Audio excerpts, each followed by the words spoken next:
Welcome to DC. And here it comes. Swing and a miss. And a World Series Game 7 winning Curly W is in the books. Dagger! It's 1974. The Washington Capitals are the 2018 Stanley Cup champions. Don't like that. I like that. You gotta like that, right? Despite all this, despite the churn, my approval ratings keep going up. We are ready to give our 500% support back to this franchise, back to this city, back to this team after Snyder leaves. And then this is the poo-poo you put on the field. For the very first time, the Washington Mystics are WNBA champions. The Washington Commanders select Jaden Daniels. I'm going to support fake teams that can't ruin my life. Did you call bank? I call game. Thank you. Sorry to keep you waiting. Complicated business. Oh boy, FP. Episode number 340 of the DTC podcast is underway officially right now. And I got to be honest, man, this is probably the most tired I have been in a long time. It has been quite a stretch here. I know some people will enjoy the voice and some people won't. So, whichever camp you're in, you're welcome. And here we go. FP, it's good to see you. I think you had a little out of town trip, if I'm not mistaken, a little vacation. Yeah, a little quick beach getaway. Off-season Ocean City is fantastic. It's definitely the way to do it. It's what are you talking about off season? It's Mother's Day. Like, what's off season? Memorial Day. No, beach season. That's the off season. Are you kidding me? Beach towns are Memorial Day to Labor Day. Come on, man. It's just like pools. I don't know about that. It's maybe it's pre-season. I don't know about off season. This is maybe off season movie club, off season beach season. Okay. Well, welcome back. Either way, you got some color in your face. You look good. Not really sure where you want to start. I mean, it's we're getting into like full on bit season here where there's just not a ton of sports going on. Now, obviously here in DC, we still got the Caps playing. They went up against the Canes game 1 in the books.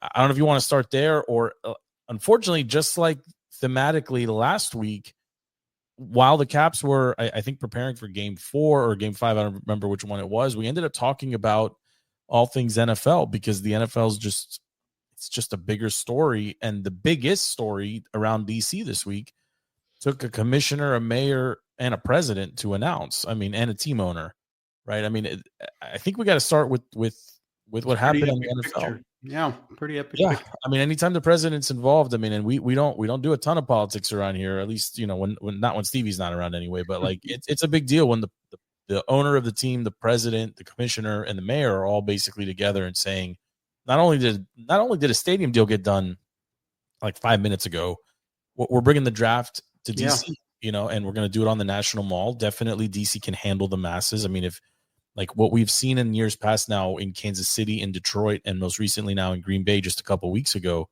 I mean, if anybody can host an event like this, it's DC. Like I got no 100%. Concerns about hotel rooms, accommodations, transportation, security, all that stuff. Like, hey, like this shouldn't be a surprise to anybody. This is what we do here. Okay. Like this is what DC does, is huge, big public events, inaugurations, 4th of July, Cherry Blossom Festival, every interest group, everywhere, whatever, all the time. Yes, this is DC. It's the capital of the world. But I got to be honest. I wasn't like, it didn't stop my day to stop and like, whoa, this is a huge deal. Like when the team was sold, huge deal, right? Jaden gets drafted, huge deal. This one, the people involved obviously make it a big deal, but are you like super pumped for a draft that without the stadium like it's just on the mall? Like, I don't know, maybe I'm in the minority, but is this a big deal and I'm just not processing it right? Do I care about the draft coming to DC?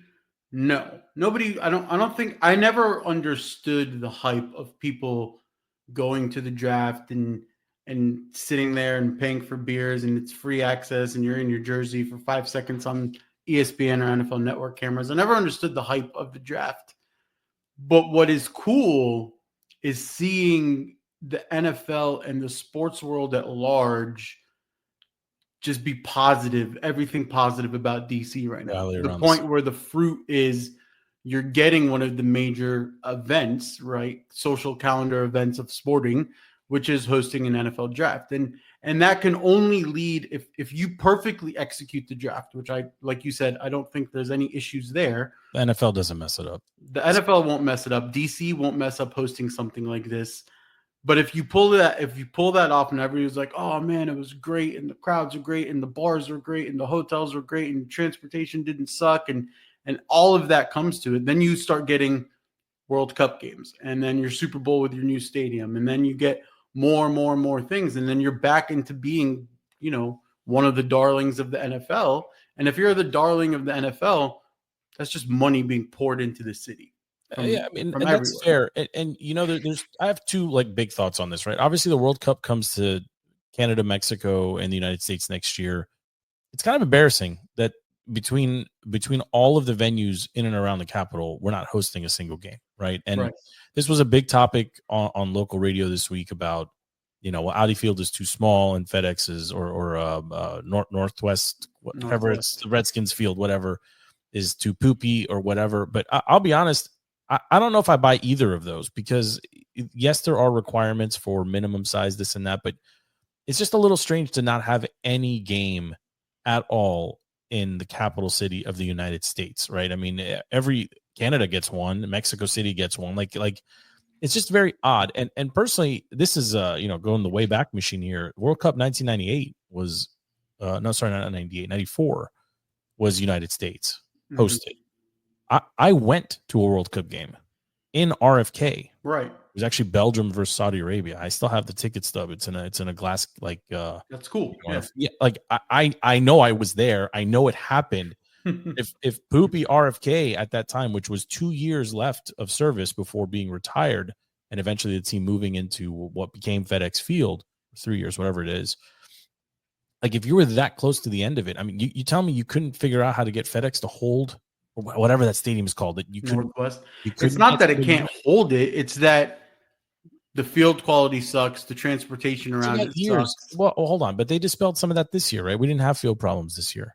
The transportation is problematic, but it's no better. It's no worse than what the teams have to deal with in Qatar. Listen, like world. I mean, yeah, I guess, but when you're showcasing all that the North American continent can showcase, I don't FedEx ain't making it. FedEx ain't making it. You could throw the Olympics into stuff that we should be hosting here too. Like it's embarrassing that these look, and if the stadium, it has to be a dome so that it can do all of these things. Right. I mean, that's my personal opinion at this point. I think I've come around fully on whether it's retractable dome or glass top or, full encased in DC style, Renaissance style. I don't care anymore, but the capital of the world in Washington, D.C. must host big events. And right now we don't do that. The flip side of this, FP, is if you wind this back to June of 2023, the team is owned by Snyder. It's coached by Rivera. They were I mean, I don't even, it's incredible to think that in this July, it'll be 2 years. So we're basically 2 months out from a 2-year anniversary of this ownership group buying the team. And in that time, they bought it. They hired a new general manager. They hired a new head coach. They drafted their franchise quarterback. They've won 11 games for the first time in a zillion years. They made it to the NFC Championship for the first time in 33 years. I mean, that's like a legit lifetime, 33 years. They struck the stadium deal to get back to RFK, hopefully by 2030 or 2032. And now you add NFL draft in 2027. And the president of the country is part of the announcement team. That it just is a big deal. And the resurgence around the franchise, it's very hard to understate it at this point. Like, it doesn't matter what the team is called. Like, it just doesn't. I mean, that's ultimately where we end up now. There was some chatter in our offline chat. The Utah Hockey Club, I believe, has officially announced their name. Mammoths. I don't think is there an S on it? Is it Mammoth or Mammoths? I think it's pretty sure it's the Mammoths. Well, Mammoths is a little bit better than Mammoth, but either way, it's not like the best. But the logo is pretty sweet. So You know, It might be the Mammoth. I think The it's logo is great, and I just whenever these new teams get their new logos and their new names, it just brings up depression in me from freaking Ron Rivera and Snyder breaking everything. Yeah. But apparently, other headline, not to just dwell on the past that we can always dwell on.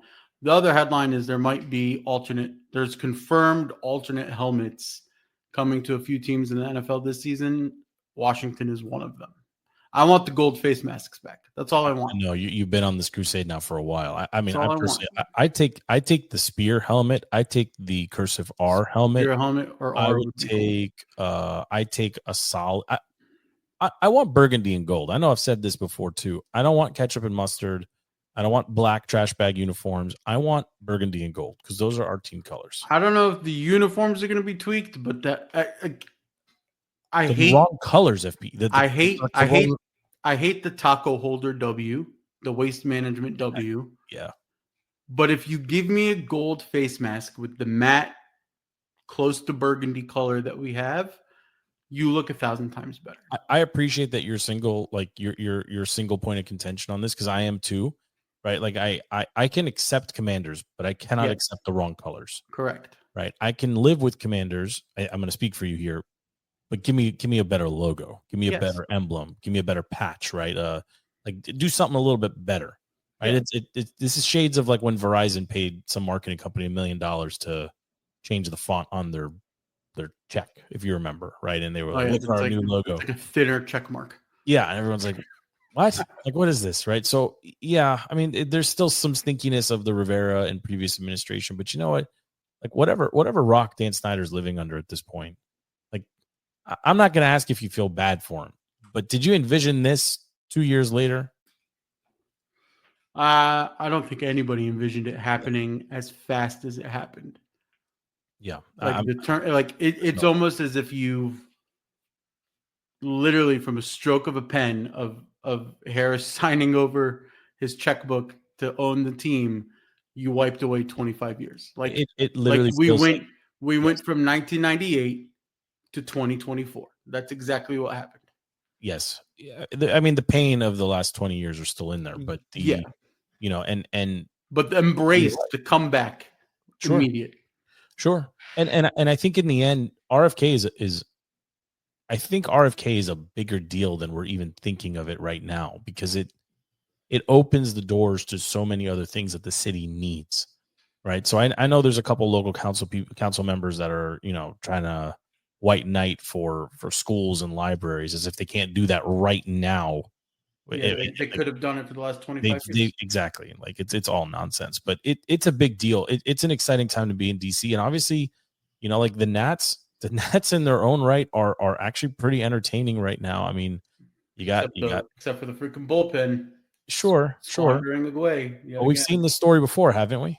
I mean, this is I mean, Stevie reminds me all the time. This is Rizzo's MO. Like he finds the bats and then pays for the arms. Yeah, and he can't build a bullpen to save his life, apparently.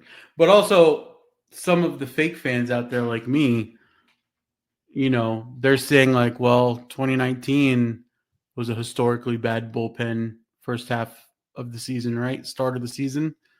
And then somehow, some way, you bring in a couple pieces, everything turns around. Yeah. And I think there's enough there, especially with their Tuesday promotion now where it's like $6 for, you know, a soda and a hot dog or whatever. Like there's enough stuff going on where, especially this time of year, as you alluded to, right? The preseason of summer, right? Where it's still kind of comfortable and not miserable to be outside in the sun. It's a good time. Today would have been perfect weather to go for. Today would have been a good day. You know, Thursday, Friday this week also looking okay. A little bit overcast tomorrow, but you know, there's some things happening here, right? We're 5 days out. We're Juwan Howard days out now from figuring out where the Bullets are going to be drafting. Like that's a big story in its own right. Right. Like it's, I know you don't care and maybe most don't care, but I care because they're like, we had a shot at Wemby. We didn't get it. We had a shot. Look at, we could have had Zion. We could have had Wemby. Like we could have had all of it. Yeah. We're one ping pong ball away from legitimate, like cores in place. You get Cooper and you're the OKC. you're literally on that track. So it's a huge. But you are huge fully bounce. prepared to have the 6th overall pick. Yes, You because know it's it's coming. DC and And- nice things don't happen here. And this podcast is called Defeating the Curse for a reason. Yeah, the name lives on for sure. But even keeping it, again, like the DC Defenders. Have you watched any spring football? I've watched a little bit. It's not terrible. They're hands down the best team. The Defenders are. They have the inside line to the spring championship or whatever they call it, the Rocks Trophy or the People's Champions. I don't know, whatever they call it. But the product is much improved. Like it went from unwatchable to it's okay and when you see it live because it's football to okay, maybe it's not appointment television, but if it's on, it's pretty good. You're starting to get a couple storylines. You're starting to get a couple quasi-real rivalries. Kind of, Yeah. right? In the end of yeah. I mean, there's some coaches that we care about that are still present. There's a couple players that we might care about, but it's a better product than I remember it being. I'll just kind of leave it at that. But again, like in DC right now, like and we'll let's talk Caps here, right? I mean, we are into the second round. It's the Canes, it's the Capitals. It's 2019 all over again. And I mean, are you comfortable talking about what happened last night? Because I know what I saw. Let me put it this way. I know what you saw. I know what everybody saw. I am not going to hit the panic button yet. You're insane. But my hand, listen, I'm not pressing the button. My hand was hovering right over it. My hand was hovering it. Right. What did you see that is not cause for concern? What are you hanging your hat on? The Canes all season for the past 5 years, their MO has been shot volume. They do not believe in high quality shots. They just believe in raining it down on the net. Fair, not a lot of teams can combat that. The Caps proved in game 1, as bad as they played, as terribly as they played, the defense held up. And aside from one sloppy turnover, that game was theirs. So I'm not going to hit the panic button. There's a lot of very easy to see, easy to make corrections that Carbs and this team can get righted immediately. There is no reason to be concerned. Now, with that being said, if you drop game 2 at home and then you go back-to-back in Carolina, you're getting swept. You will not defeat Carolina. That's the FP I'm looking for. I'm looking for the panicked FP. Listen, the tag under my name is Voice of Reason for a reason, right? Like, don't press the panic button yet. This is still one of the highest scoring teams in the league this season. This is still a team with the all-time greatest hockey player. And then you have Tom Wilson. You have your young guys playing. You have your defense playing better and getting involved in the offense. All of the formula is there to succeed. We just got, spanked a little bit, and that happens. You're in the second round of the playoffs. If you look, first of all, we need to have a bigger conversation about the NHL playoffs has been a better product this season than the NBA product, the NBA playoffs. And both playoffs have been surprisingly entertaining. But NHL's devouring NBA in forms of excitement and just craziness. Did you Did you see the 2 insane game 7s? Of course. For round 1. Yes. In the NHL. I must watch TV. And game 7 in any sport, I'm paying attention. It could be game 7 of like the World Ping Pong Championships. Like game 7, just it strikes a different chord. It tugs on a different heartstring. Like even if you don't know what's going on, like you understand the magnitude of the event. You've got competitors that are, literally, they know each other inside out at that point, right? If you get to game 7, it says something about you. Yeah, for sure. Even in a loss, right? But the NBA playoffs, to me personally, there's not that many headlines that I'm into, right? I'll watch Steph in Golden State. He's the old man getting it done. The product is improving, and it is improving. It's directly correlated to defense. Yes. Turns out that the best NBA product is not 700 3-pointers, 600 of them. Looking at you, Boston. Yeah, but even now, like I've got the game up on a little screen, right? I mean, the Knicks were down 20 something, and they've come back. So let's stay on the Caps here for a second, and then we'll get back to the NBA. What I saw in game one, and granted, I'm not watching it as close as you and Andy. You guys were still bullish and optimistic going into the halfway point of the second, and then at the beginning of the third, and then it went quiet. And I was like, there's a direct correlation here between FP and Andy getting quiet and just the mirage of and concentration. The sun was darkened by the amount of pucks being rained down and snapped at the goalie by the Canes. You cannot No, win. you cannot be outshot 2-1. You can't.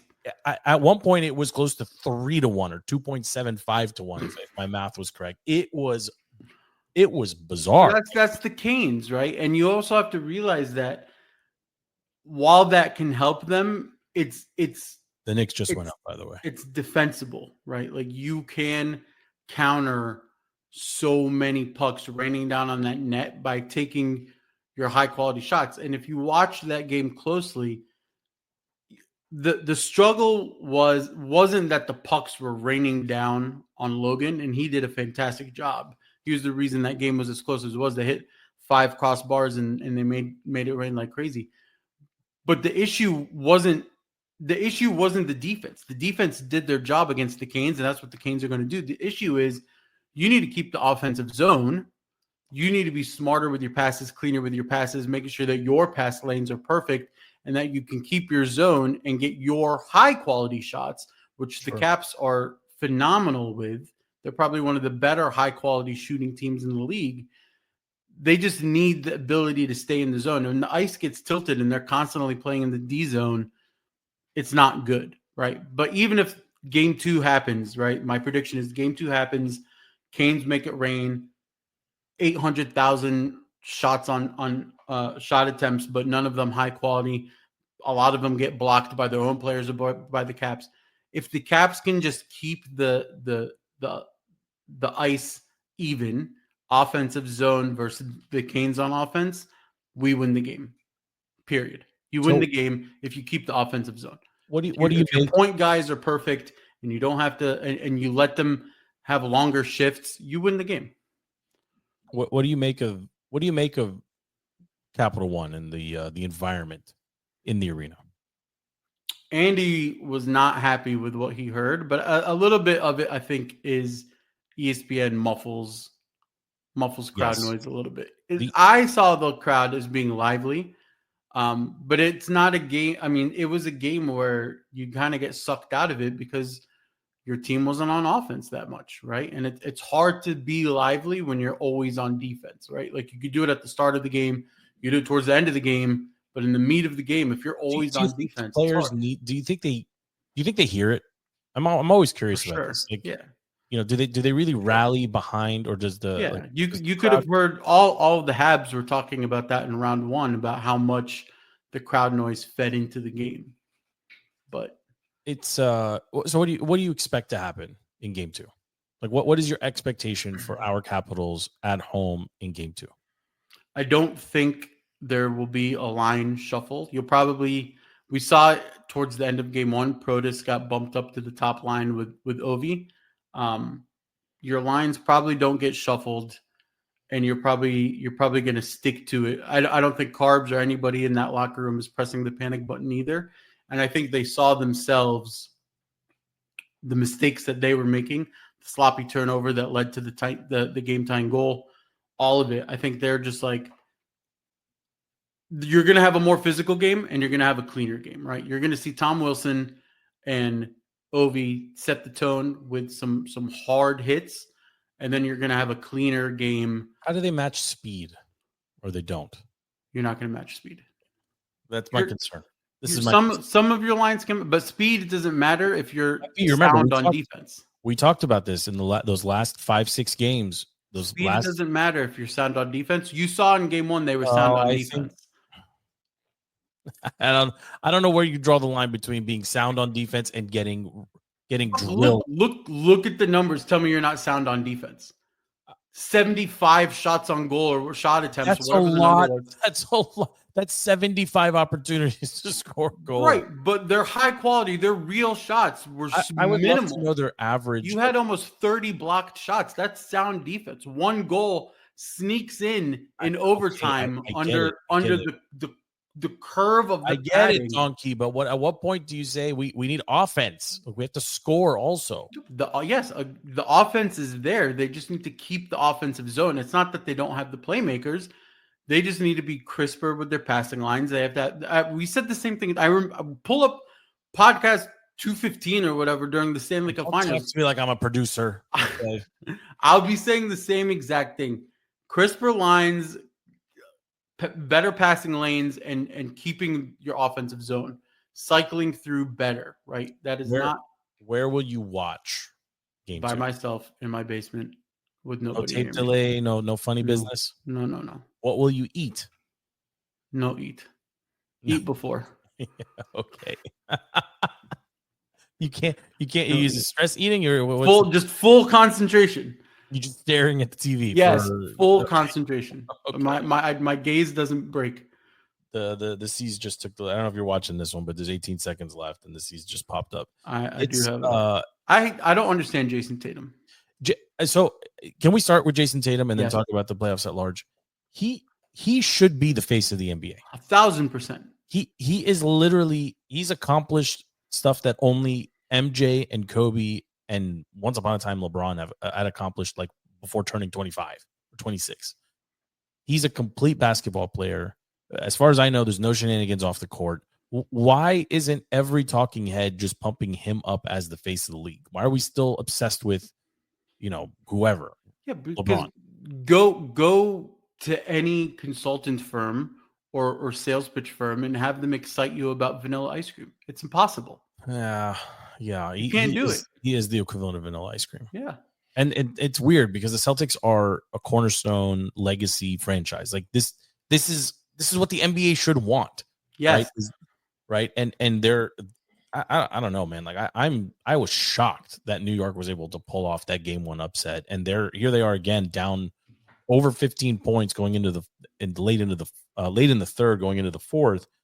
And they had the lead until a second ago. Right. So this is to me where like the NBA product in the postseason. Let me say this differently. The NBA postseason has the highest degree of variance from the NBA regular season than of any other sport, in my opinion. Yeah, it's a completely different league. It's almost. Like playoff baseball has a different intensity. The air is a little cooler. Like there's more tension. There's more stuff happening, but it's largely the same tactics you're going to deploy. Playoff hockey is basically the same intensity, maybe a little bit more violent. Yes, exactly. Fair, right? But NBA basketball in the playoffs looks like a different sport by comparison to NBA like regular season game like 41 or 45 or 51 for that matter. They're actually playing defense. They're not, I mean, in some cases they're still getting into the 120 range or whatever, but there's several games that don't even get to 100. And those are the games I'm finding myself FP kind of gravitating towards. Right. Because they're extremely competitive. And what you're seeing right now as we get into round 2, the Cavaliers lost. I mean, yeah, they're getting stomped by the Pacers, by Halliburton. Like, this shouldn't be happening. They had a lead, I think, in game 1 for like 3 minutes and ended up losing that one in Cleveland. And then they had the lead the entire way in game 2 and ended up dropping that one too. Indiana's about to pull off huge, maybe an overstatement here, but they're in a position to upset. And now I'm watching the Knicks, who are up 1. Let's see, 7 seconds. Are you watching this? I have it on you. I mean, it's Tatum. He's blocked. It's Knicks. Knicks win. Knicks are up 2 games to none in this series. I don't know if that's more surprising than the Pacers being up 2, Golden State taking on from Minnesota. Golden State coming out of nowhere, right? These old heads are coming up, and I mean they held the Wolves to 88 points. They didn't even get to 90, right? So like there's all this stuff happening, even with the Nuggets Thunder. I mean, did you see Your boy Westy going crazy. It's his revenge tour this playoffs. What? Okay. When you've played everywhere, like you can't, it can't be revenge tour all the time, every team, because he's literally played everywhere. Is it revenge when he gets the Wizards? No, I understand the Clippers maybe a little bit more, but you know, the NBA playoffs are, to me, this is the best they've been in years. And honestly, depending on what happens, I mean, we might see the Nuggets. I mean, that was an insane ending to the Knicks again. Yeah. I mean, we could be in a position where everybody's 2-0. The real question is, if you fast forward a little bit, the best weekend in sports is conference finals. Across any league, it's conference finals. It's the best game. I don't know who I would want to see in the NBA finals. I don't know what matchup is the most exciting. I would like the young guns. Like I'd like a OKC Cleveland. Maybe. I don't know. I think I'd like a Wolves Celtics. Yeah, I mean, Ant-Man getting his would be nice. He's fun to watch, man. Like, but also, like, how can anybody hate? Oh, but I like watching. I like watching the Nuggets too. I think Aaron Gordon is unfortunately a forgotten superstar, legit superstar, because he's playing in the current era. But he I mean, he's a baller, dude. Like, he does everything for the team. And there's that combination, especially when him and Russ are on the court together for the Nuggets. It's a scary backcourt. That is a very athletic, two-person, a two-man weave on any fast break. I mean, they are very good. I don't know. Every team is basically showing that they've got legit weaknesses. I mean, that's what I'm seeing, FB, is that, like, the Celtics are down 2-0 after leading both games by 15 plus points. Right. Like, what does that tell you? The Knicks aren't that good. I'm not a Brunson guy. It drives me bananas. Getting it done, though. He's getting it done, but for a lefty who can't shoot left or go left, it's very weird to me. Like, I can't unsee it. Like, it's a very weird thing that I just personally, I get locked in on. But I think the Pacers play a really fun brand of basketball too. Like, Halliburton just flies around. I mean, but the Knicks do the same. Like, my point here is, it's good. Like, it is good. It's good when you can't decide who the team is that you absolutely don't want to see move forward. Parity is good. I mean, from a competitive sense, like, all these teams can beat each other, which makes every series competitive. And it's also like it's not dominated by LeBron. Like, the league has to move on from LeBron James. Like, we have to move on from LeBron. We have to. Like, we have to collectively decide. The guy's faking a ACL injury, so he can't. I saw it. Did you see it with the? I mean, I can't. Meanwhile, your boy Andre shows up wearing a piano. Did you see that? I mean, that was the coolest thing I saw. Is Andre 3000 rolled in with a piano on his back, like a strap to his back. He was just walking in with a piano on his back. Yeah, well, he just came out with a piano impressionist album. No bars. He just plays piano for like 8 tracks. Maybe, is that where it came from? Yeah, maybe that's where it came from. Yeah. Also, Pamela Anderson made an appearance. Did you see that? Makeup free still? I mean, she looks like a grandma. Like, she's her whole shtick now. I don't know if you can call it shtick, but she's all about pushing the natural makeup free look. Yeah, I would say she was natural and makeup free. Yes. Yeah. And she looked. She didn't look her age, but she also didn't look. I don't know, like Pam Anderson. The icon mind, she was. Yeah. She's either the barbed wire tattoo in what was that terrible movie, like Haywire or whatever that movie was. Mm-hmm.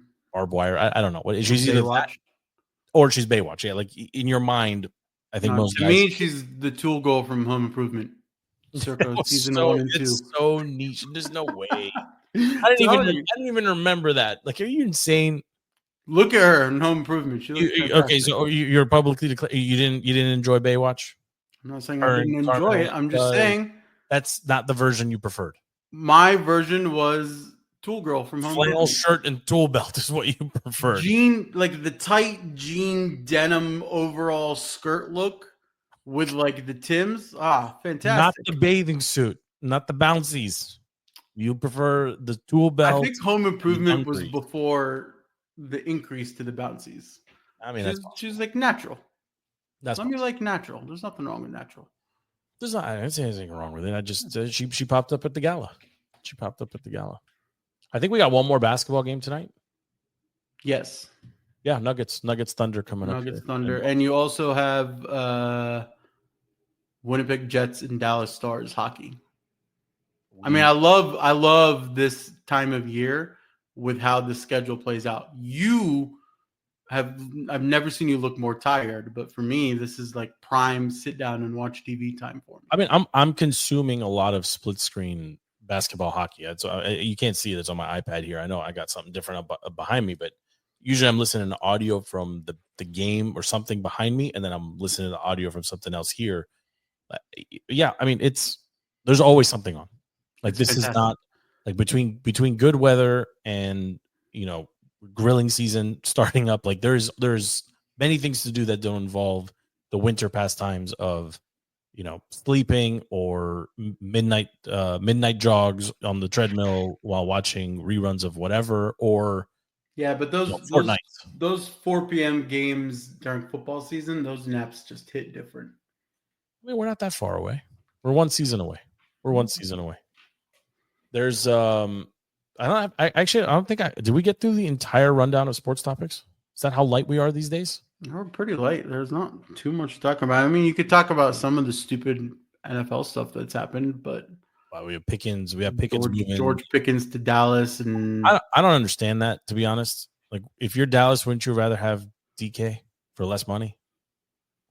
Well, the funny thing is, George, like, if you've learned anything, it's that when the Steelers let a receiver go, it's for good reason. Yeah, it's for a good reason. There was another one that happened. Gabe Davis released from the Jaguars. I would take a flyer on him. Wasn't he a Bill? Yeah. Oh, are you serious? How I can't. Are you serious? Yeah. In place of who? How many more receivers you want? All of them. Yeah. No. I want Jaden Daniels to stand back behind the best O-line in the league. They're take his sweet time and have 14. I want 14 crossing routes called by Cliff. Oh, please, if you're listening to this, AP, do not bring Davis to the mix. Don't need him. You have so many pieces already. Who's going to be on? Who are the top three? Who's going to be on the field the majority of the time? FP. Terry, Debo, and I don't know. Can't decide who wide receiver. You've got like 8 people competing for 3. It's probably going to be Michael. It's going to be Michael Gallup, I think. Maybe Gallup. Yeah, it's not Luke, who personally I'm petitioning for. I don't know why you're petitioning. I don't know what he's shown you more than a product. I mean, maybe is it possible that they sneak Debo into like a Cooley role, like a halfback, like a legit halfback tight end role? Listen, Michael Gallup is a name, sure. KJ Osborne, I think he's back. He's not going to stay. Your new guy is fantastic, Jalen Lane. I like him. I would like to see him as wide receiver 3. What role does he fill for you? Speed guy. He replaces your go route. He replaces your OZ and Diami. I think they're gonna miss Diami. Not if this rookie has the time. I mean, not if he has that. What happened in the NFL? Oh, the Ravens officially released Justin Tucker after 2 decades of field goal kicking. Yeah, they got to him. I don't think they had a choice here. The universal they got to him. But did they have a choice? I don't think they had a choice. Yeah, because until they released him, did anyone even really remember that was a storyline? No. But he did have his worst kicking season. But he fixed it towards the end of the season. A little bit, but it was still not the best. And then what? I hope nobody signs him. I'm sick of hearing him be an opera singer and everything that comes with him being him.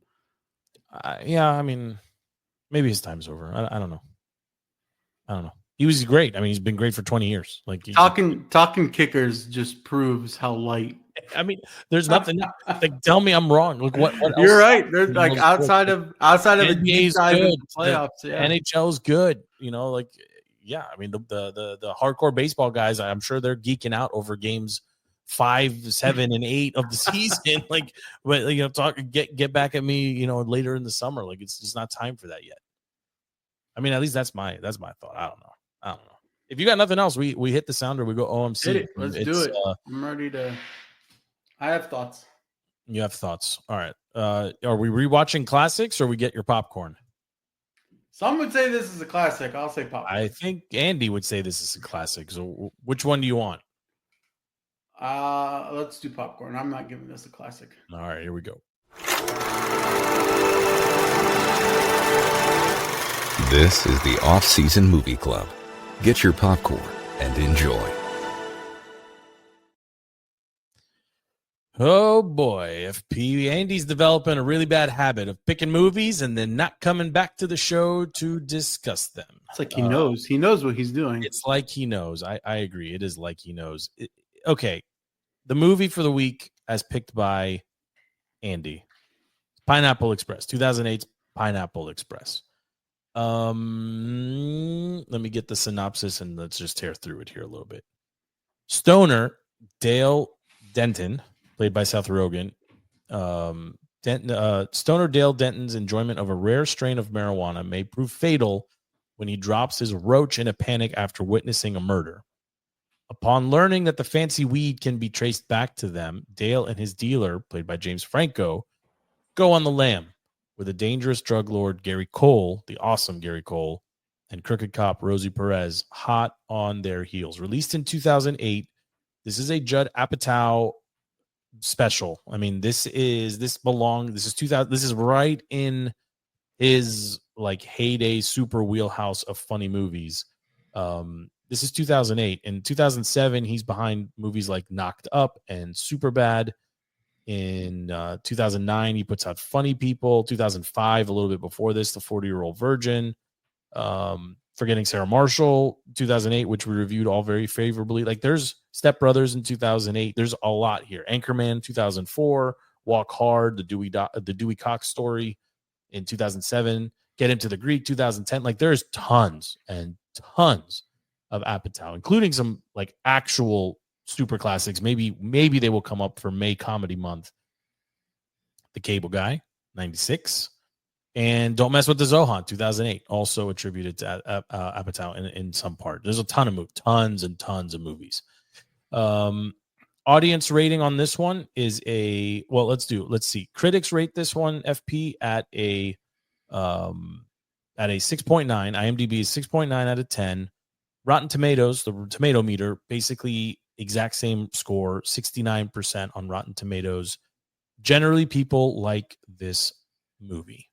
Where do you want to start? You want to talk cast? You want to talk casting? You want to go into the plot itself? I mean, Rogen, Franco, McBride, Craig Robinson. We see all of these, faces again, time and time and time again in these slapsticky comedies, including the one I think we brought it up last week. Also, This Is the End, where they all play themselves. And actually, that's a pretty funny movie up until like the last 15 minutes or so. Amber Heard is in this one. Gary Cole. I love Gary Cole. Yeah. Gary Cole plays Ted Jones in this one, like the actual bad guy. But he's done everything he's done. Everything he's done is awesome. So anyway, where do you want to start? I feel like we need to preface this by saying if you're going to watch a Seth Rogen movie like this, like you have to almost act like Seth Rogen. I don't think you should watch this of sober mind. And I think that's what we were missing while watching this movie. Was this your first watch of this movie, or had you seen this? First full start to finish one showing watch. Did you get through it in one showing? Got through it in one showing. So this might be a new metric for me moving forward. Like, did Joe get through it in one sitting or not? Spoiler, I did not. So I hadn't seen this movie maybe legitimately since 2010-ish or so. I didn't see it in the theater. I remember watching this maybe in my basement at some point, before I was even married. Like this is a while ago, and I got to be honest. There was some. I had some genuine laughs in the first like 20 minutes, 25 minutes, where Seth Rogen's character, where Dale is trying to justify dating a high schooler and then going to high school. That was a little hard. There was some stuff that it's definitely you can't pull any of that stuff off in 2025.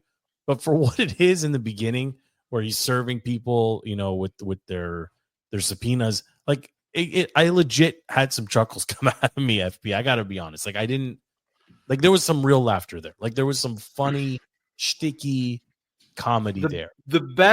I think the best line is towards the end, where what's his name? The second drug dealer level up.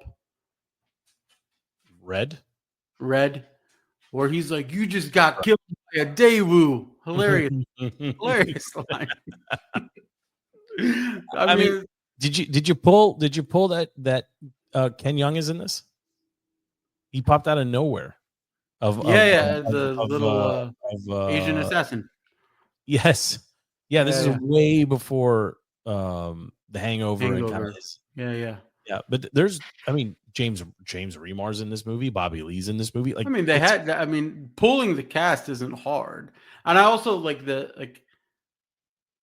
Seth Rogen has this way of creating movies similar to Adam Sandler, where he just gets his buddies to get paid millions of dollars to just bullshit. Yes. And like the scene of them I'm convinced they were actually smoking weed. And I'm convinced they were just frolicking in the woods together.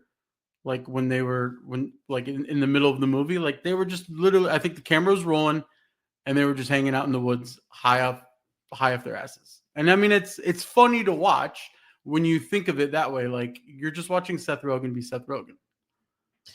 Yes. Can I ask you an honest question though? Do I like Seth Rogen? No.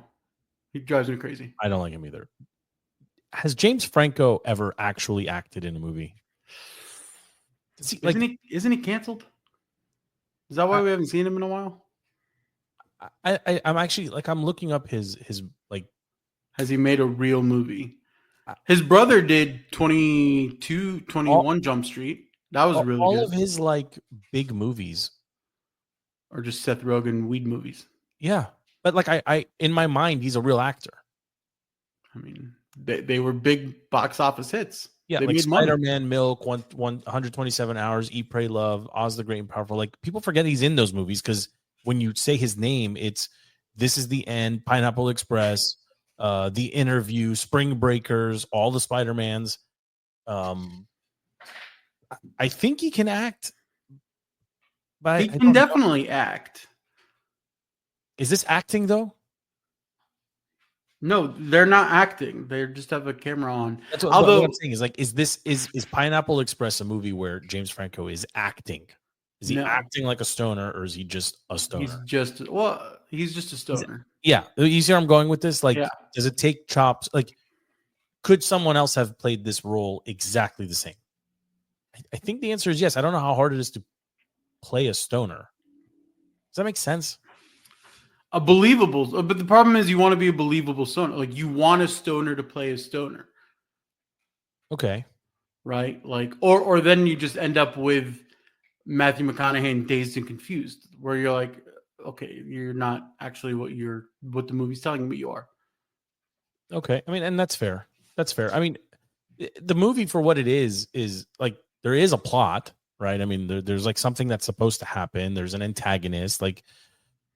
No one really makes sense of why the death happens. That sets everything in motion. Is that ever explained who that person was? He's wiping out his competition. Yeah, but that's it. It's just a throwaway. There's no build up or anything like that. And I know I'm coming into this looking for way too much depth.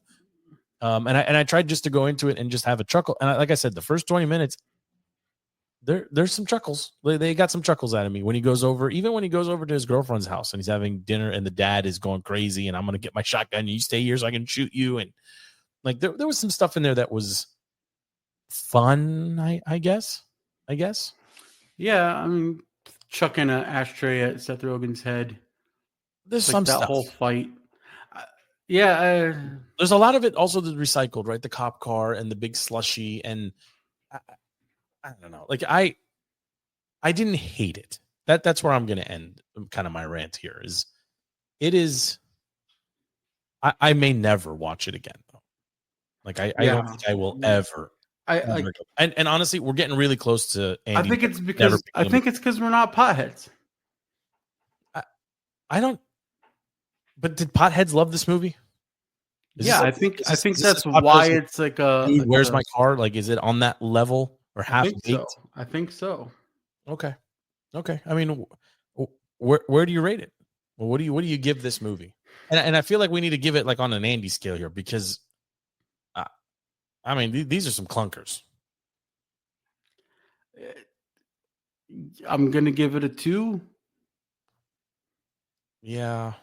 At least like it was well made in its purpose of being stupid and being a stupid movie. Yes. Stupid people.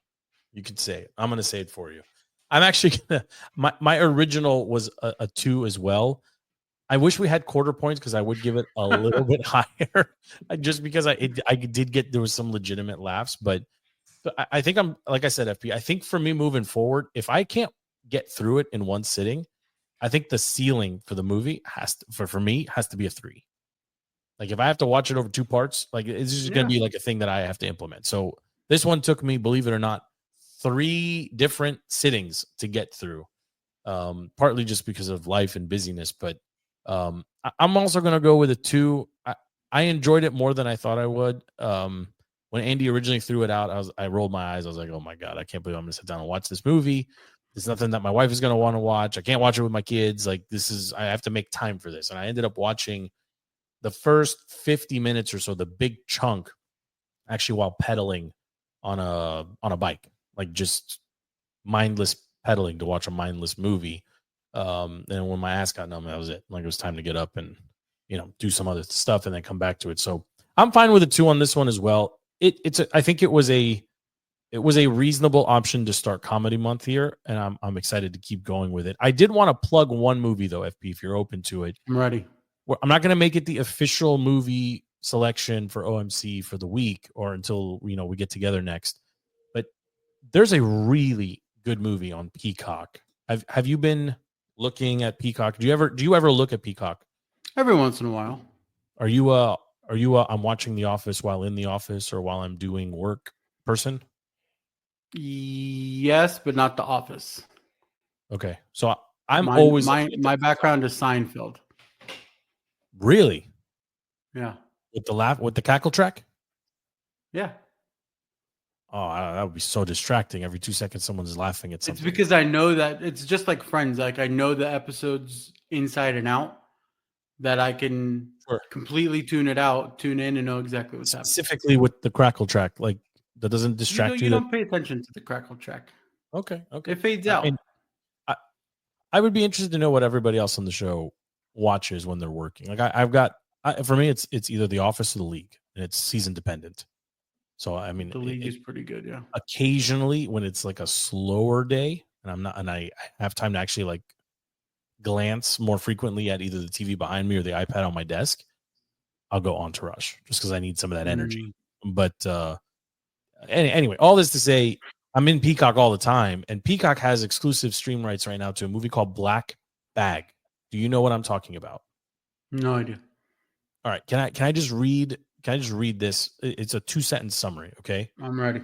When his beloved wife Catherine is suspected of betraying the nation, intelligence agent George Woodhouse faces the ultimate test: loyalty to his marriage or his country. What does that make you think of? Loyalty to his marriage or his country? Yes. And his wife is the potential enemy. There's when you watch this, you're gonna get vibes from a couple. This is a Steven Soderbergh movie. It came out in literally like a month ago, March. I think it released literally in March of 2025. And it's unfortunate that nobody saw it because it's actually a really good movie. Like I was surprised this was on Peacock. I know some people didn't like the way it was shot, but the whole thing start to finish, 94 minutes. And every second counts. It moves so fast. It's like it's like a movie. Literally, somebody was like, what does Joe like to watch? Things on fast speed with complex characters and make it a thriller with a little bit some guns, a little bit of dark comedy, and keep it moving. I'd like you to check this one out if your time allows. Again, It doesn't fit in comedy month, but I was also going to watch The Conclave because of today, but it's a little bit different. Okay, all right, yeah, okay, but put Black Bag into your rotation and see if you can get to it. I know Andy. I had challenged Andy with watching The Score, Robert De Niro and Ed Norton flick, because that's like in his wheelhouse. Yeah, and he told me that he got through it and he thought it was solid. And I wanted him to come on the show so I could ask him the $1 million question. Is it better than ... But I'll save that for another day. But yeah, definitely check out Black Bag. It's a good flick. It's on Peacock. It's good. I will do it. Sure. Who's up to pick? I think I'm up. Are we sticking comedy? I like sticking comedy. Okay. Andy's comedy, like Pineapple Express, is like a transition period. There's a lot of guns still for comedy month. Yeah, it's true too. That's true. What do you got in mind? Are we doing choices? I have 3, and I'll tell you my number 1 choice. Okay. Because I think I'm not positive if you've seen it or not. For a lot of people, it's skated under the radar for them. But it's Blades of Glory. I have not seen Blades of Glory. It's Will Ferrell and the guy that played Napoleon Dynamite. Is it Dodgeball on Ice? Honestly, I don't remember. I remember I watched it and I enjoyed it. And it's also the scene where Jay-Z and Kanye West stole that iconic line for the song of "Nobody knows what it means, but it's provocative." That's from Blades of Glory. Okay. So that's my number 1. Do we know if it's on any of the streamers? That's a fantastic. It should be. You're going to be Venmoing us some money. It might be. I think it's on Paramount. Paramount Plus. Blades of Glory. All right, FP. If that gets vetoed. No veto. No veto? Just Who's go gonna with it? veto it? I've never seen it. All right, let's do it. Okay. Blades of Glory it is. Okay. All right. Let's do it. So Pineapple Express gets a 2 from you, 2 from me. And we'll check in with Andy. Andy's got some life stuff going on, so he was a last minute scratch here from the show. If he gets mad at us for giving Pineapple Express a 2, he might be kicked off though. What is he not mad about these days? What is he not mad about? He's justified. I know. He has no sleep. But stop giving us movies and then not showing up to making us watch these movies. I mean, we haven't had a DNF yet. I don't think we've had a DNF yet. Very close last time. There was which one? Your Sinners. Oh, that was bad. Very close. We've got a couple people that literally don't like sports, and only listen to OMC. I'm gonna give Stephanie here a shout out. She called me this week and said, after listening to you guys review Sinners and Saints, she didn't watch it beforehand. She was like, "There's no way it's as bad as you guys made it sound." It was worse. She went and sat down. She watched it. I think she forced her husband to watch it. I saw both of them shortly thereafter, and they were like, "That is the worst movie. Like, you owe us something." I want retributions for having to sit through that movie. She's got so many movies for us to watch, and admittedly a bunch. The one that keeps coming up is Out of Africa. That's a classic, like a legit classic that I have not seen. That I don't think I've seen that either. Must be seen. So when we get, it's still comedy month, so we'll carry on here. But is that an old movie? It's an older movie. Yeah, it's an older movie. Yeah. Oh. Yeah. Also, some people like 7 Academy Awards. Wow. We haven't. Have you seen it? No, I haven't even heard of it. Yeah. So exactly, like it's. I don't like saying things are before my time, but it's before my time. But I'd like to see it. So I'm in. We'll put it when we actually do classics. Maybe we'll maybe that'll be first up. But we're gonna have to create a rule for classics, like 5 Academy Awards or better. Well, that works for me. I mean, that's fine. That's fine. Any final thoughts, FP? This one is a little bit short. We did make it to an hour. I didn't think my voice was going to hold up. I got to get some tea with lemon. But Any final thoughts as we put a bow on the show? Final thoughts is if you are a Caps fan and you hope that they make it past the second round, you should be rooting for the Florida Panthers to win against the Toronto Maple Leafs so that it can be slow bruising team versus slow bruising team, and the Caps will probably have no problem making it to the Stanley Cup if that's the case. Thank you for the insight, sir. I think they won tonight. Did they win or lose? I have no idea, actually. I gotta go look. It was on my split screen, and now I can't see it. Final thing for me. The Wizards lottery thing is actually low-key a kind of a big deal. We're less than a week out at this point. It's a big deal. Like it's a big deal. If we get number one, do we emergency pod? Should I prepare myself? I think it's possible, but it'll happen either. I think it's on Tuesday. So we've been either Monday or Tuesday. So maybe next week we strategically go Tuesday so we can talk about wherever we landed, especially if it's a high pick. I think if they end up in 1 or 2, the team is going to be on a very different trajectory very quickly. So, but yeah, we'll give us something to monitor. I mean, there's not much happening. I mean, it's it's all Caps right now, all Caps and Nats, and we'll see if the defenders can keep up their hijinks. I mean, they're cruising right now in the spring league. So, thanks for making time, FP. My name is Joe. The show is DTC. This is number 340 in the bank. I can't imagine anyone is finding the show now, but if you feel like sampling some of the earlier stuff, there's a lot of hijinks in some of those early shows. There's a lot of themed shows. We did reaction shows for Game of Thrones and other big time movies and TV shows as well. So if you can always search the catalog. 340 is no small amount of shows. So if there's something specific you want to hear us talk about, we probably talked about it if it crossed our paths or if it was relevant in pop culture at some point in time over the last 6 years. It's crazy to think how long we've been doing this. Actually, maybe 7. Search DTC Defeating the Curse, any social media platform. You can email the show at defeatingthecurse@gmail.com. Thank you for riding with us. We are back next week with OMC plus sports highlights and topics from DC and beyond. Movie of the week is going to be Blades of Glory, as picked by FP. We'll see you all then. Until then, we are out.